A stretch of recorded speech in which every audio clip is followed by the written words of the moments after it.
Saludos a todos. Perdón, Silvia, Juan, necesito volver a transmitir, me volvió a inhabilitar.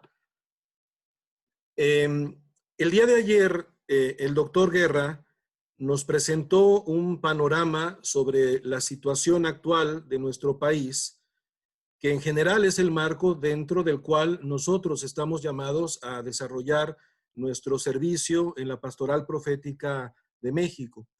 En uno de los momentos, él hablaba de la metafísica de la luz, así la refirió. Esta realidad de que la verdad ilumina, no es el error lo que ilumina, es siempre la verdad lo que nos permite integrar los aspectos de verdad que puedan tener otras personas u otros planteamientos, pero ante todo integrar desde la unidad de la realidad, desde la unidad de la verdad de la fe, la totalidad de nuestros esfuerzos.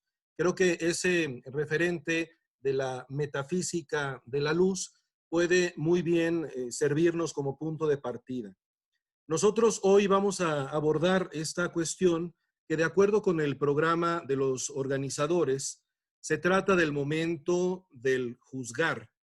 El día de ayer ya el doctor Guerra incluyó un momento también de juzgar y de actuar, aunque mucho más breve que el análisis que nos presentó de la realidad. Nosotros hemos contemplado ya la realidad de nuestro querido México y queremos dar una respuesta desde las distintas facetas en las que desempeñamos nuestra vida, pero particularmente ahora reflexionando sobre la tarea de la pastoral profética en México. Este es el abordaje que queremos tener. Para el desarrollo del día de hoy, su servidor propone este camino, una breve introducción y enseguida tres marcos de criterios. Primero, hablar del servicio de la palabra que nosotros desempeñamos, la necesidad de la creatividad misionera y algunos criterios de esta creatividad misionera, y finalmente el establecernos como iglesia comunión, una manera auténtica de vivir. Sobre estos tres ejes aportaremos el trabajo de esta mañana. El apartado del objetivo general al que me refiero ahora, lo tienen ustedes en el programa general de la misma actividad que estamos teniendo estos 3 días, dice que el segundo objetivo es discernir cómo debemos retomar e impulsar el trabajo evangelizador y, claro, dentro de él, la pastoral profética en nuestras provincias y diócesis. Es el momento de discernir. Y este discernimiento evidentemente parte de la lectura, de la contemplación de los signos de los tiempos, que no son solo las condiciones en las que nos encontramos por la pandemia o por la misma realidad de nuestro país. Es también la realidad y el misterio de que este es un momento propicio del paso de Dios en medio de nosotros. No dejamos de considerar que ahora mismo Dios nos está desafiando también a partir de lo que nosotros vamos viviendo. Desde esta plataforma en la que nos subimos a la brillante exposición de ayer del doctor Guerra, nosotros entramos por una parte proponiendo criterios teológicos. Yo no puse el título a la sesión y sin embargo le agradezco a Monseñor Faustino porque de hecho empleó un título que yo mismo he manejado en muchos momentos. Me refiero al concepto de criteriología teológica. Perdonen la expresión que puede sonar un poco rebuscada, pero sí quisiera explicarla. ¿A qué nos referimos con criteriología? Un criterio es un elemento que nos permite hacer un juicio de valor. Repito, un criterio es un elemento que nos permite hacer un juicio de valor. Lo que buscamos es hacer juicio. El juicio que corresponde a nuestra inteligencia, pero es una inteligencia espiritual que brota de nuestro encuentro con Dios. Por eso buscamos criterios teológicos.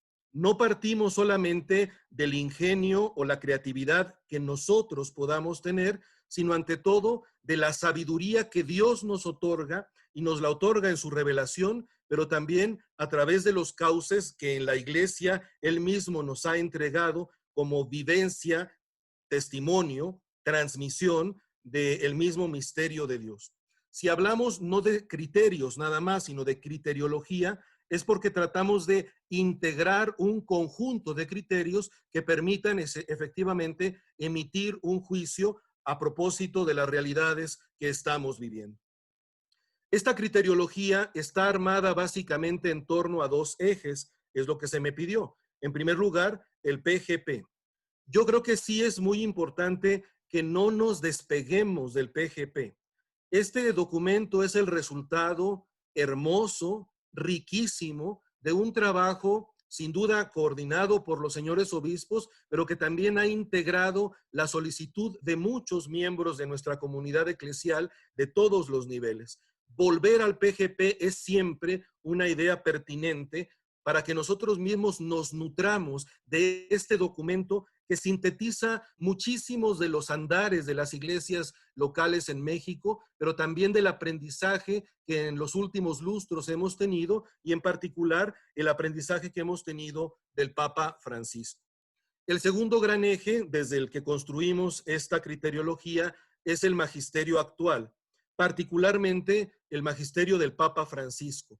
Aquí sí, más allá de la riqueza que hay en este magisterio, sobre todo un sentido de sabiduría muy práctica y aterrizada a realidades muy concretas, quisiera detenerme en particular en momentos en los que él ha hablado de la pandemia, porque creo que esto nos ilumina con particular fuerza precisamente para nuestro trabajo. Bien, en primer lugar, hablemos de 5 criterios que brotan precisamente de la pastoral profética entendida como un servicio a la palabra. Quedémonos con estos dos términos. En primer lugar y sobre todo, la palabra, porque Dios habla y nosotros somos capaces de responder a la palabra que se dirige a nosotros. Somos en realidad interlocutores de Dios. Nuestra palabra se vuelve eco de la palabra en la medida en que somos fieles a esta comunicación de Dios. Pero además, esa palabra que en última instancia es nuestro Señor Jesucristo, nos pone a nosotros a su servicio. Lo que nosotros desempeñamos aquí en las distintas realidades de nuestras estructuras eclesiales en México y en nuestras provincias y diócesis es un servicio. Nosotros no somos los dueños de la palabra. Somos personas que quieren ayudar a que esta palabra buena, esta palabra noble, esta palabra hermosa de salvación que se ha dirigido a nosotros y nos ha tocado en primera persona, alcance también a todos los demás. Queremos servir a la palabra. El primer criterio que les propongo o que tomamos de alguna manera tanto de la Sagrada Escritura como de los ejes que he mencionado es una palabra que se anuncia. El anuncio de una palabra. Aquí, ayer, el mismo Rodrigo nos recordaba una realidad que el Papa ha señalado. Estamos en un momento extraordinario. No todo es el hablar. No todo puede ser la distancia. Necesitamos retomar la visión y el tacto, el contacto directo, el abrazo. Estos son elementos constitutivos también de la vivencia cristiana. Sin embargo, recordaba yo también una intervención de un teólogo venezolano en estos días que generó mucho ruido. Él se atrevió a decir, ¿por qué no aprovechamos este momento en el que tantas veces nos hemos encontrado necesitados de Eucaristía para desacramentalizarnos un poquito y volver a la palabra? Evidentemente, el Rafael Luciani no quería decir que dejemos de celebrar los sacramentos, no era esto. Tal vez la distancia es un momento propicio para que la palabra logre todo su alcance, toda su expresividad, toda la fuerza que hay en la palabra que viene de Dios y reconocer cómo la palabra en realidad es un instrumento también de cercanía. Y la palabra se dirige a nosotros en profundidad. Es una palabra que quiere alcanzar nuestro corazón para que desde el corazón nosotros la pronunciemos responsablemente. Así lo dice San Pablo en la carta a los Romanos. La palabra está cerca de ti. La tienes en los labios y en el corazón. Y se refiere a la palabra de la fe que anunciamos. Así pues, La fe nace del mensaje que se escucha y la escucha viene a través de la palabra de Cristo. Escuchar la palabra que se anuncia, anunciar la palabra que hemos escuchado y que ha tocado nuestro corazón, lo ha transformado y se convierte en formulación responsable también de nuestra parte. Primer criterio, una palabra que se anuncie. Segundo criterio, a propósito de la centralidad del querigma, que de tantas maneras ha madurado la Iglesia latinoamericana y que el Papa Francisco ha puesto desde Evangelii Gaudium en el programa de la Iglesia Universal y que ahora, por ejemplo, el documento de la catequesis nueva recupera en este mismo sentido. Es verdad que hay que ir a lo esencial, porque aunque hay una riqueza incalculable en elementos de nuestras doctrinas, si nosotros nos perdemos en la abundancia de doctrinas, podemos perder de referencia lo esencial, que es el contacto vivo con nuestro Señor Jesucristo. En la oración extraordinaria que llevó a cabo el Papa para tiempo de pandemia, en marzo, en la Plaza de San Pedro, en aquel discurso y oración absolutamente notables, él hacía estas observaciones. Primero, como constatación, la tempestad desenmascara nuestra vulnerabilidad y deja al descubierto esas falsas y superfluas seguridades con las que habíamos construido nuestras agendas, nuestros proyectos, rutinas y prioridades. Paréntesis, tal vez también nuestros propios proyectos en la Iglesia mexicana. Cierro paréntesis. Nos muestra cómo habíamos dejado dormido y abandonado lo que alimenta, sostiene y da fuerza a nuestra vida y a nuestra comunidad. Tal vez tenemos proyectos, pero no hay que perder lo esencial. Y en ese sentido, la segunda parte se vuelve una oración al Señor Jesús. Nos llamas a tomar este tiempo de prueba como un momento de elección. No es momento de tu juicio, sino de nuestro juicio. El tiempo para elegir entre lo que cuenta verdaderamente y lo que pasa, para separar lo que es necesario de lo que no es. La palabra dirigida a lo esencial. De hecho, en una ocasión, en una entrevista al Papa Benedicto, le preguntaron qué es la sabiduría a propósito de los jóvenes. Y él dijo que la sabiduría no es erudición. La sabiduría, dijo él, es la capacidad de dirigir la atención a lo esencial. Esto ha de ser también un criterio para nuestro trabajo como comisión. Tercer criterio, la palabra que nosotros hemos recibido y que comunicamos como iglesia es una palabra de verdad, asentada en la realidad en la que nos encontramos, de la que formamos parte y a partir de la cual recibimos también la verdad del Evangelio para transmitirla. Dicen los señores obispos en el PGP, queremos quitarnos las sandalias al igual que Moisés y despojarnos de toda pretensión de orgullo y soberbia para acercarnos a este lugar sagrado de la realidad con humildad, ofreciendo la verdad de Jesucristo para que pueda resplandecer y restaurar la verdad y la vida digna que Dios quiere para sus hijos. El momento presente exige de la iglesia ver y escuchar esas aflicciones de su pueblo para renovar con esperanza su misión y proponer la verdad del Evangelio en la riqueza de este diálogo cultural. Nosotros tenemos un patrimonio recibido, que es palabra de verdad, y sin ningún tipo de pretensión ni de arrogancia, prestamos el servicio de ofrecerle al mundo y a las culturas de hoy la verdad que nosotros mismos hemos recibido por benignidad de Dios. Cuarto criterio dentro del primer bloque, una palabra de consuelo. Evidentemente, en el contexto de la enfermedad, esto se vuelve más elocuente y más claro para nosotros, aunque el Papa de la Misericordia, o mejor, los papas de la misericordia no han dejado de hablarnos de esta realidad. Es muy hermoso a este propósito la traducción muy cercana al náhuatl que emplea el PGP del Nican Mopogua, hablando del consuelo que María de Guadalupe le ofrece a Juan Diego ante la enfermedad de su tío Juan Bernardino, y que es la expresión permanente que todos los mexicanos y en realidad todos los seres humanos escuchamos con gran consuelo desde el Cerro del Tepeyac. No temas, esta enfermedad ni ninguna otra cosa punzante, aflictiva. ¿No estoy yo aquí, que soy tu madre?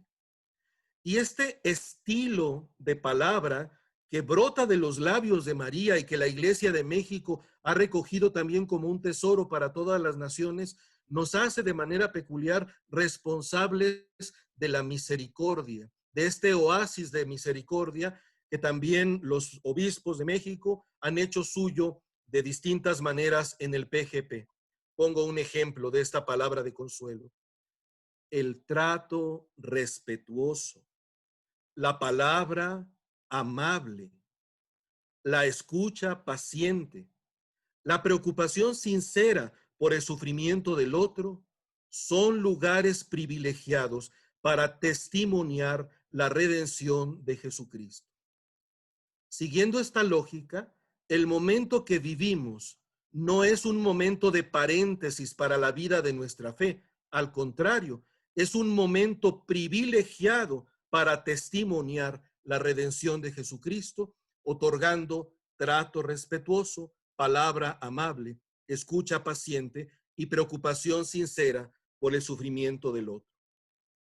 Quinto y último criterio dentro del servicio a la palabra. Una palabra de esperanza. Anunciamos el reino, pedimos el reino, esperamos llegar a la vida eterna y en el camino de dirigirnos al reino eterno, vamos construyendo el reino aquí.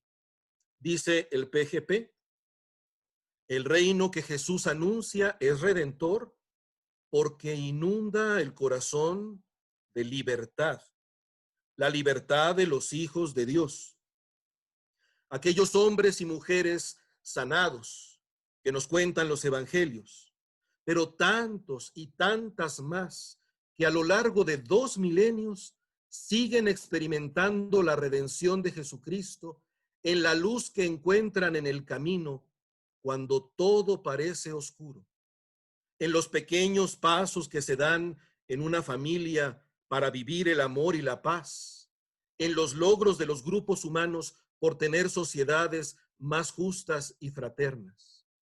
Es una palabra que otorga sentido al caminar presente porque lo orienta desde la caridad y el servicio a una plenitud que Dios no deja de ofrecernos.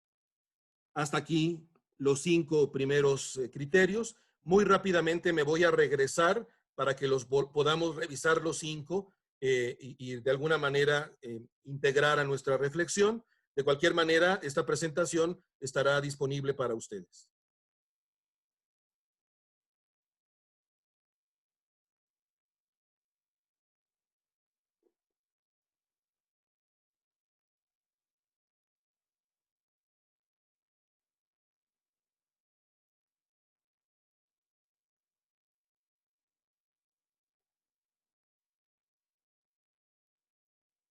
Segundo bloque de criterios. Criterios que tienen que ver con la creatividad. Ha sido muy claro en este tiempo que la Iglesia permaneció porque en el momento mismo en el que se sintió alejada de sus prácticas ordinarias, decidió, quiso y buscó, también movida por el Espíritu Santo, acercarse a medios que antes desconocían.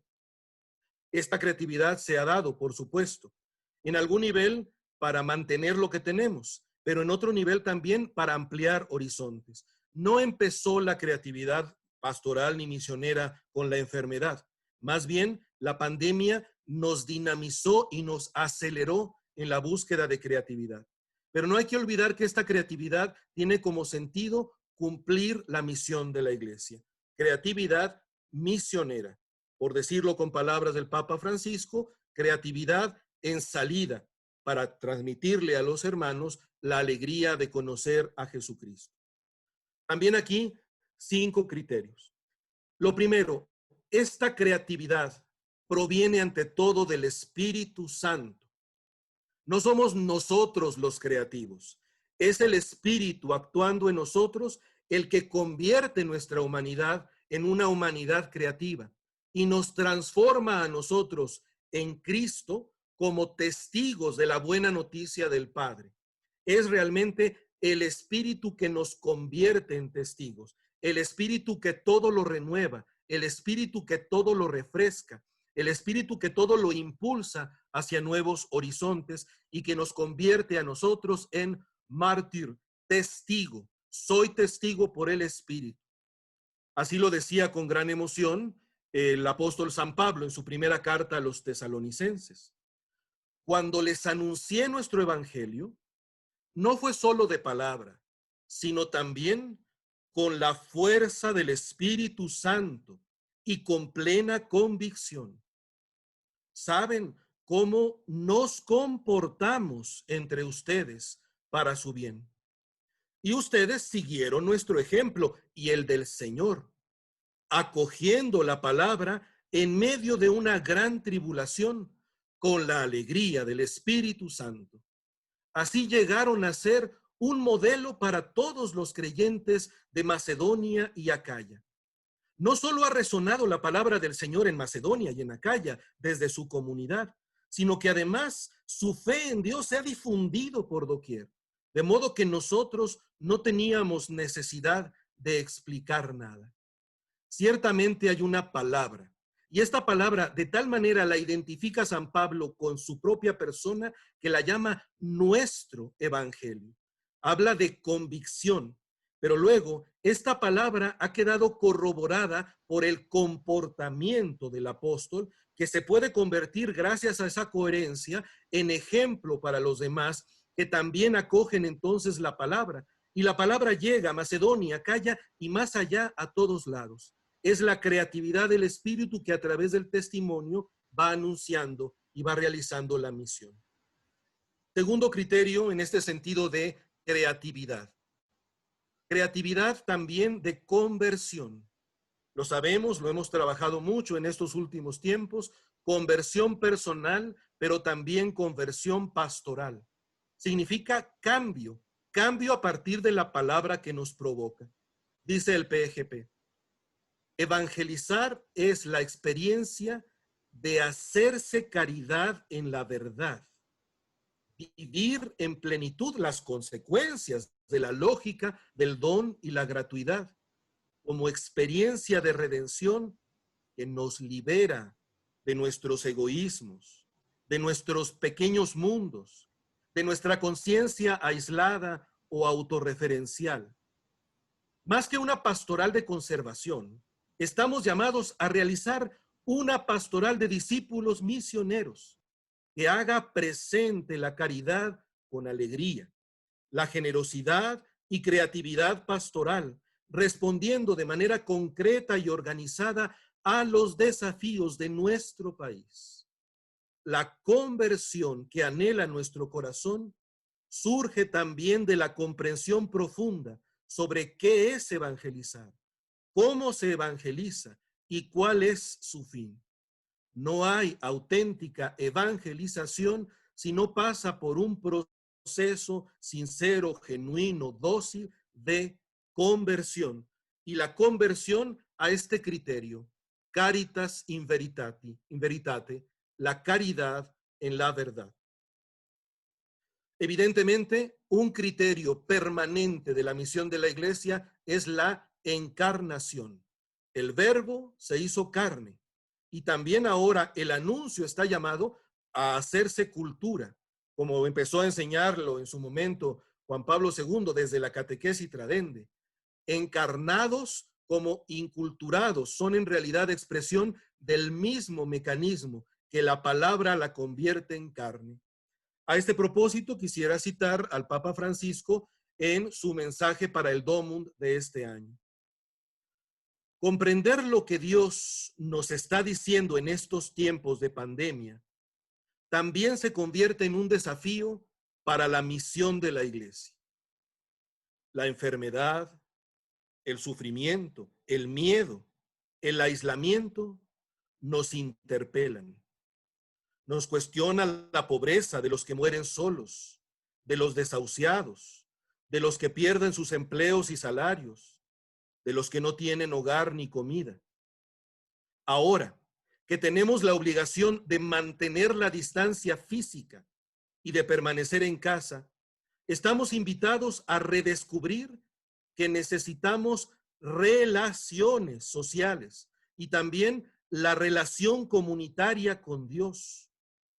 Lejos de aumentar la desconfianza y la indiferencia, esta condición debería hacernos más atentos a nuestra forma de relacionarnos con los demás. Y la oración, mediante la cual Dios toca y mueve nuestro corazón, nos abre a las necesidades de amor, dignidad y libertad de nuestros hermanos, así como al cuidado de toda la creación. Fijémonos, por favor, en particular cómo aquí se habla de relación. La encarnación en clave de hacerse presente para relacionarse. Nuestra relación entre nosotros con Dios e incluso con la casa común. Un criterio permanente para plantearnos verdaderamente lo que tenemos que hacer hoy. Creo que muchos de los elementos que presentó ayer el doctor Guerra están aquí sintetizados en esta descripción de la situación. Y justamente mientras se nos exige mantener distancia física, podemos generar nuevos lazos de relación. Bastaría pensar, por supuesto, ya que seguimos en el mes misionero, que una de las patronas de la misión es nadie menos que Santa Teresita de Jesús, quien estaba encerrada y aislada, no obstante lo cual es patrona de las misiones. Otro criterio, que es el criterio del horizonte dilatado. Estamos llamados a llegar a todos.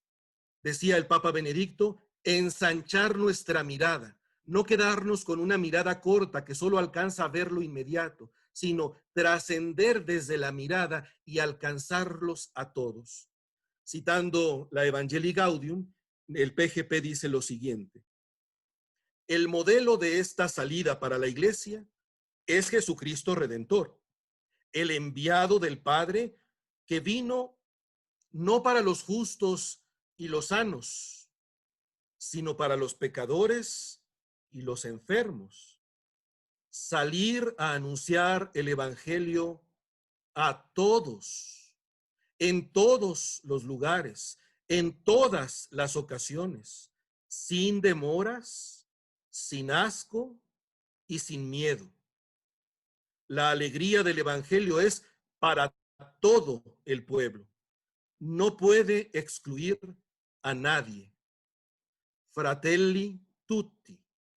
Todos somos, de cara a Dios nuestro Padre, invitados a la fraternidad, como lo ha recordado también el Papa en su última encíclica.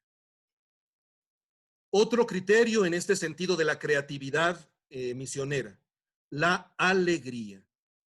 Dice el Papa Francisco en Lumen Fidei, tomando textos escritos por Benedicto XVI, en la fe, don de Dios, virtud sobrenatural infusa por él, reconocemos que se nos ha dado un gran amor, que se nos ha dirigido una palabra buena, y que si acogemos esta palabra que es Jesucristo, palabra encarnada, el Espíritu Santo nos transforma, ilumina nuestro camino hacia el futuro y da alas a nuestra esperanza para recorrerlo con alegría.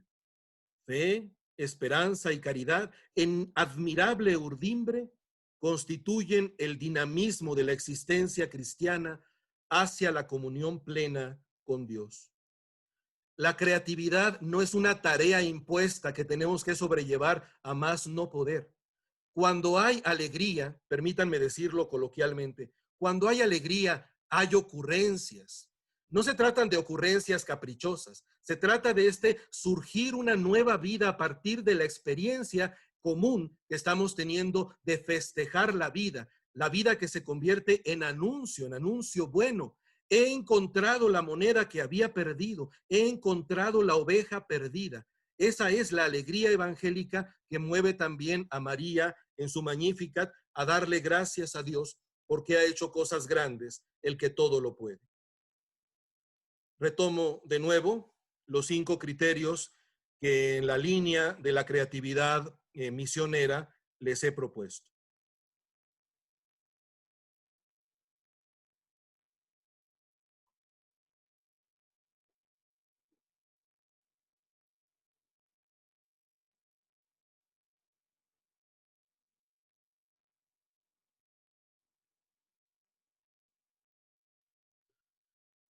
Concluyo con un tercer bloque de otros 5 criterios que les propongo. Tienen que ver no solo con la misión impulsada por el Espíritu Santo, sino también la comunión creada por el Espíritu Santo que nos integra como hijos del mismo Padre, discípulos del mismo y único Señor. Y se trata de captarlo como una especie de estilo de vida, como un ambiente, como un sentido de comunión.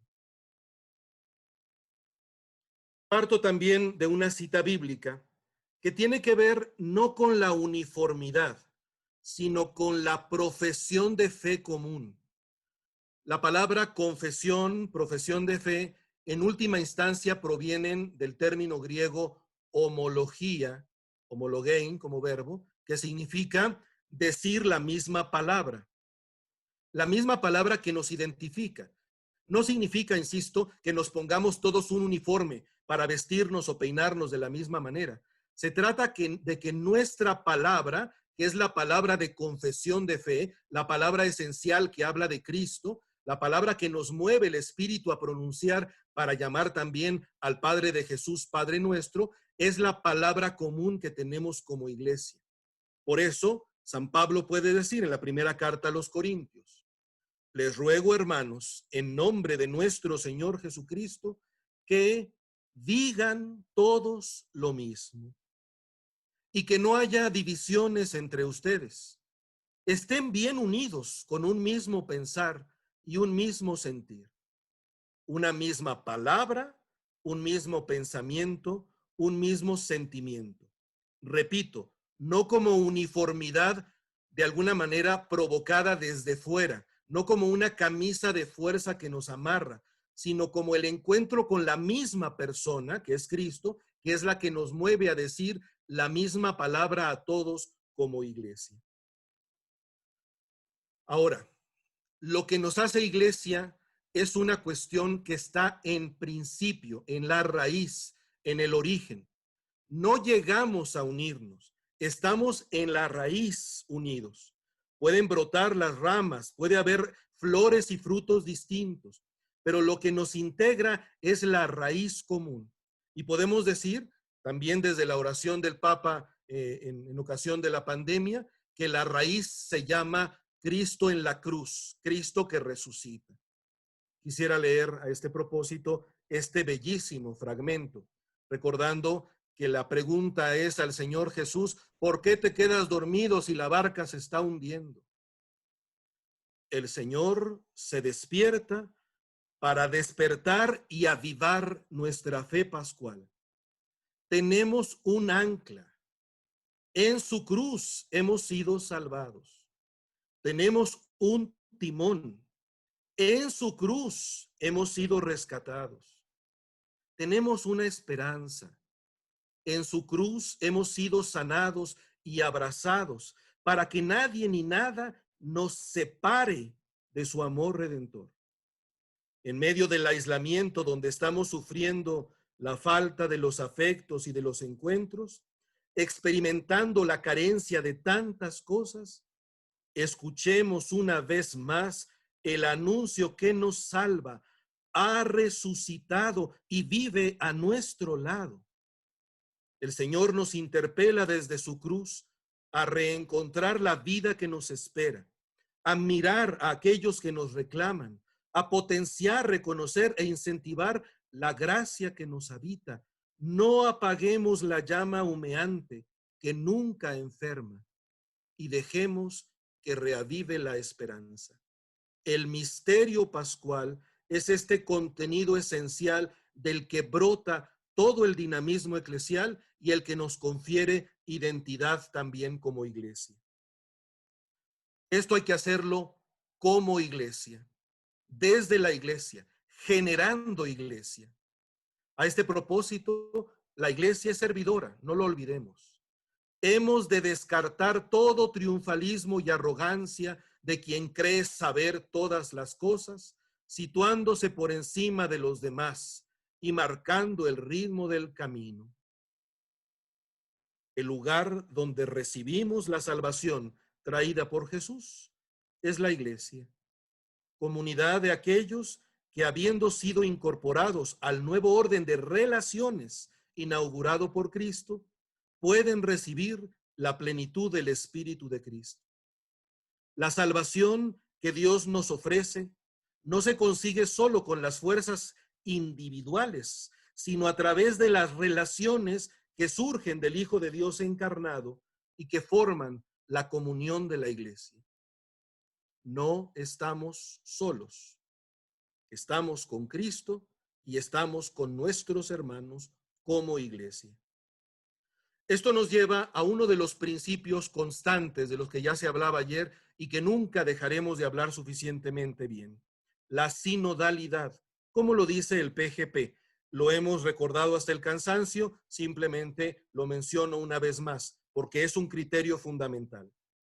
Se trata, el PGP, pero en realidad la actividad de la iglesia en México, se trata de un proyecto que involucra plenamente en todas las fases de la elaboración y ejecución a los fieles laicos, a los consagrados y consagradas, a los diáconos y a todos los presbíteros de nuestra amada nación, mediante un ejercicio pastoral más sinodal, es decir, más sinérgico, uniendo las energías, transversal, ocupándonos todos de los mismos temas, subsidiario, ayudando a que cada uno realice lo que puede, lo que le corresponde, y si alguien no puede, ayudarlo, y gradual, viviendo los procesos. Así, no solo daremos testimonio de comunión, sino que haremos más efectiva la misión encomendada, posibilitando una plena experiencia de la obra redentora de Cristo en todos los fieles bautizados. Si queremos vivir como iglesia, hacerlo sinodalmente, desde la raíz común de nuestra profesión de fe común, no podemos sino hacerlo a los pies de María Santísima. También a este propósito, el PGP contiene una poderosísima reflexión guadalupana. Perdóneme, don Felipe, no se me ha olvidado la tarea. A los pies de María. La iglesia en México necesita sentarse a los pies de la Virgen María para alentar la esperanza de ser un solo pueblo.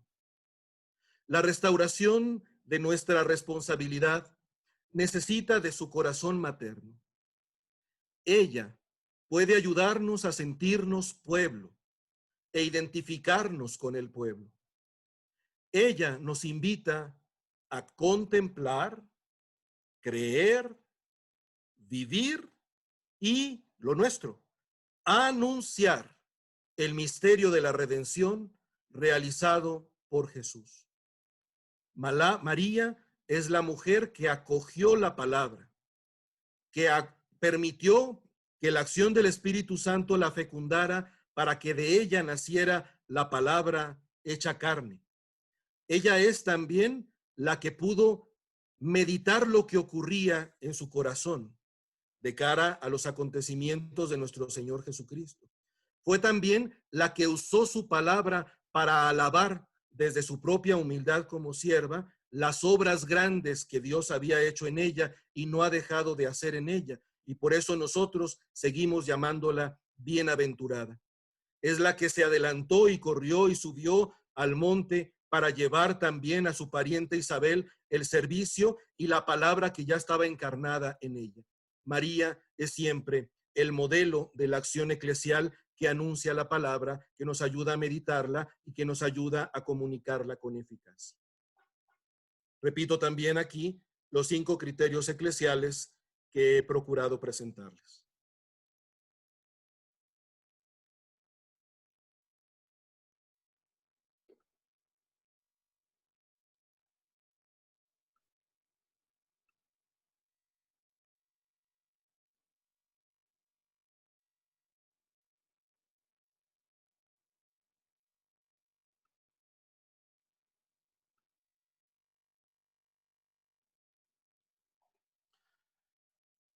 Para la actividad que vamos a realizar más adelante, ya nos darán instrucciones después del tiempo de preguntas que tengamos, pero quiero desde ahorita, para el momento de compartir, darle las pistas para entender estas 2 preguntas que van a tener. Les he presentado 15 criterios. La pregunta sería, de estos criterios, ¿cuáles te parecen a ti los más importantes, los más urgentes en el ámbito en el que tú te mueves? En la pastoral misionera, en la catequesis, en donde quiera que tú te encuentres en tu servicio. ¿Cuáles serían los criterios más urgentes, los más pertinentes, los que hay que subrayar más?